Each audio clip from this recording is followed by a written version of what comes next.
Hi, what's up guys? Welcome to Bodhi Speak. In today's highly connected world with smartphones, social media, chat groups, Internet of Things and whatnot, do you recollect the last time that you truly switched off without access to any of your devices for a meaningful stretch of time? I'm sure that most of you would answer that by saying, I don't remember. If so, then it is time that you had a digital detox. And that list of people includes yours truly as well. In a way, watching this video might make you wonder whether I'm shooting myself in the foot. Perhaps that's true, but hand on heart, I strongly feel that we all require a digital detox from time to time to retain our sanity. Now here are some shocking facts. The average person checks his smartphone 200 times a day. 73% of Brits say that they would struggle to go a day without their phone. 70% of teenagers say they are more comfortable texting rather than talking. 25% of people globally say they spend more time in front of a screen than the time they sleep. And an average teenager sends 3,400 messages in a month from his or her bed.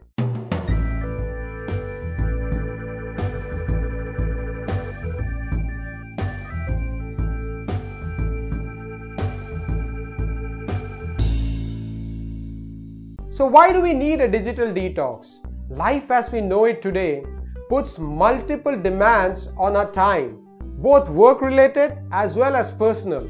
Our smartphones will be incessantly pinging all the time with new mails and chat notifications and whatnot. We don't realize as to when this really starts getting on our nerves. So temporarily suspending our connectivity allows us to recuperate, recharge and rejuvenate ourselves. More often than not, we are likely to return with added vigor and improved productivity after a detox therapy. When we are constantly connected, we are always reacting or responding, but rarely thinking afresh. All revolutionary ideas have come from people who are constantly thinking and coming out with creative ideas. So once in a while, it makes a lot of sense to put the smartphone away and have that alone time with our own minds. A digital detox can do wonders to our health and relationships. Over the last few years since the advent of smartphones, meaningful conversations with family and friends have seen a decline as most people are busy poring over their phones, either chatting or surfing. In fact, things have come to such a pass that some of the younger generation are more comfortable chatting up on WhatsApp with friends than striking a conversation. It's indeed a pity if we need to relearn basic communication skills. Perhaps we also need to recalibrate our pace and rhythm to be in sync with what naturally suits us best, rather than an artificial one set by the digital world. This has led to several cases of digitally induced illnesses these days. Facebook overload has been identified as one of the causes of depression. Digital detox gives us an opportunity to spend quality time with people who matter to us and doing things that we love. A study was done in the US of 35 CEOs and entrepreneurs who were taken on a trip to Morocco to study their behavior with and without technology. 3 days after their technology gadgets were taken away, several positive changes were noticed in this group. Firstly, people were more approachable and formed better interpersonal relationships with each other. Second, they had better postures with better alignment of their heads, shoulders and spine. Third was that they looked each other in the eye while talking instead of a screen. Fourth was that they had more engaging conversations with each other. Fifth was they had better retention of information received from these interactions. And sixth, they had better sleep. Neuroscientists believe that the blue light from smartphone screens suppresses melatonin, which controls our daily sleep-wake cycles. Well, it's not too complicated. All we need to do is to switch off the smartphone and deny ourselves access to any of the network connected devices for a certain period of time. While it sounds easy, trust me, it is not as easy as it sounds. It is quite natural that immediately after switching off, we will have the urge to switch it back on to check something.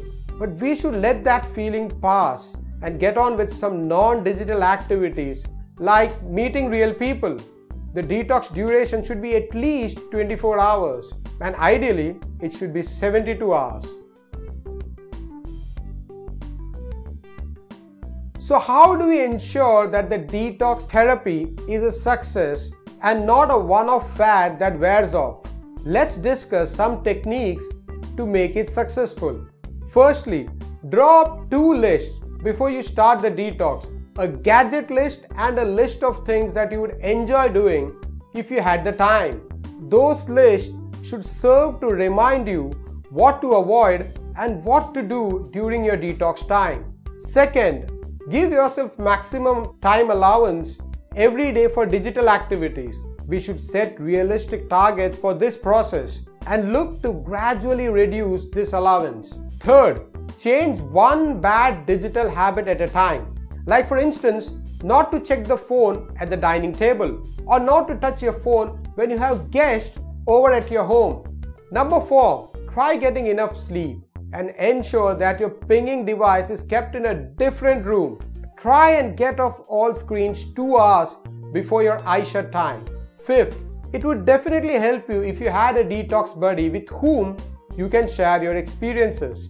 And sixth, do not carry your gadgets while exercising.